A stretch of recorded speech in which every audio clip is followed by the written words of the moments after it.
Then what I did was I placed a marker on the Smith chart, and I changed my scale down here in the bottom right corner until I saw the value of the capacitor that would correspond to that point at this frequency.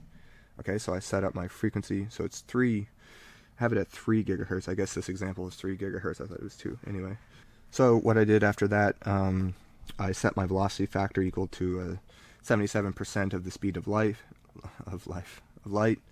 and then I adjusted the length of the transmission line. So what I saw was it started off as an open circuit because I set my load to 1 mega ohm, and then as I increased the length of the transmission line, the point started to move along the outside edge of the circle, and then when it reached the point that I had set up here, I stopped, and the length of that transmission line that corresponds to that impedance was, as you can see there, 13.23 millimeters, which is the same result that we got when we did it manually.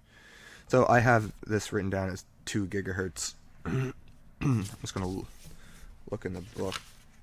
So it is 3 gigahertz in the book. That's a typo. I'll fix that in the when I upload my slide. So the example was worked out with 3 gigahertz, so that's why I have 3 gigahertz here.